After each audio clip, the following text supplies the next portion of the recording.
Alright, so today we're gonna be making some ribs.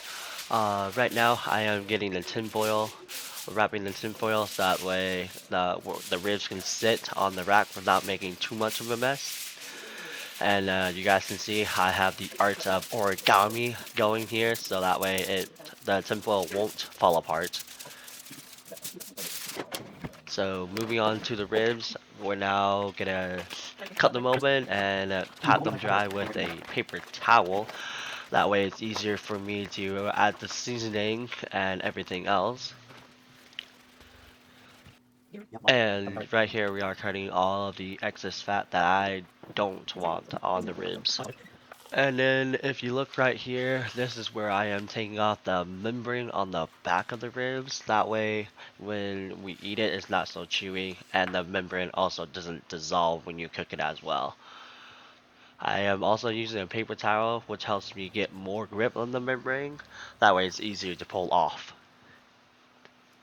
And now that everything is prepped, we can finally get into the seasoning.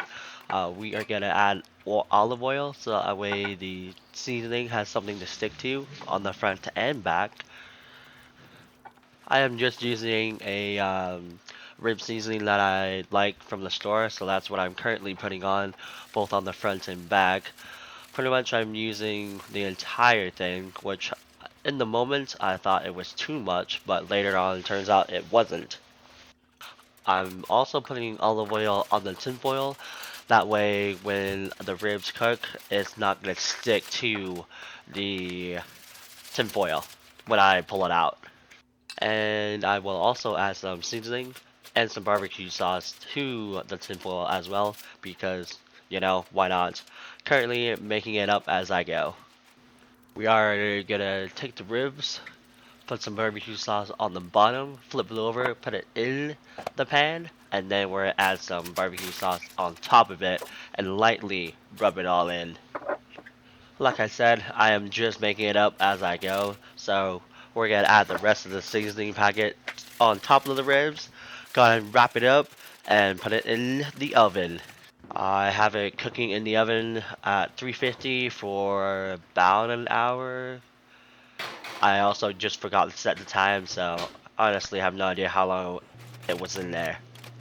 But once it was done cooking for what seemed like an hour, I pulled it out, opened it up, and added the rest of the barbecue sauce on top, and then shoved it back in for about another 10 minutes.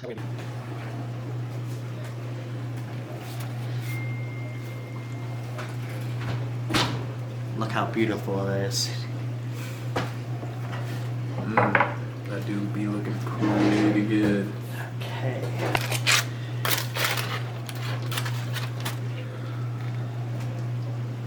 Very delicious. The hard part about cutting the ribs is trying to figure out where the bones are. And as you can see, I keep hitting the bone. Since I'm making it up as I go, one of the final touches I'm making here is just taking some of the extra barbecue sauce within the pan and just adding it to the top of the ribs as a final touch. Before.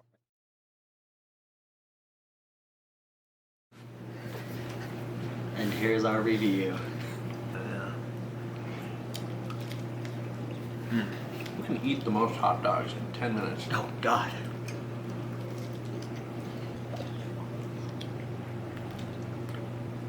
Oh, that was tasty.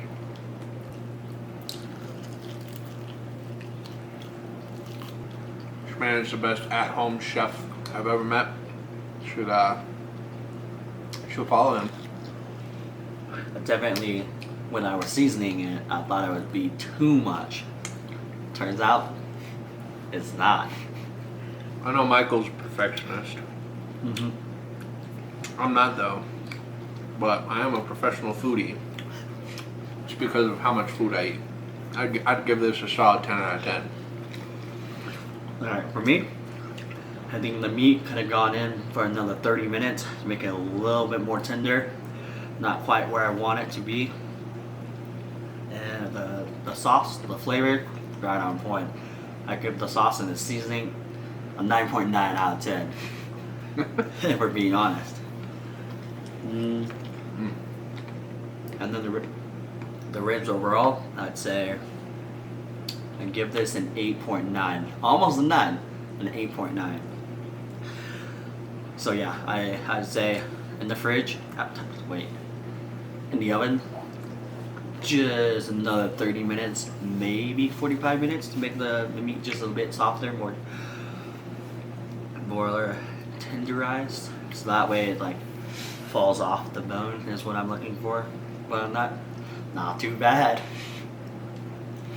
I will always be my hardest critic. Nothing can be a perfect 10. Well, depends on how good I get this year. Maybe. We'll find out.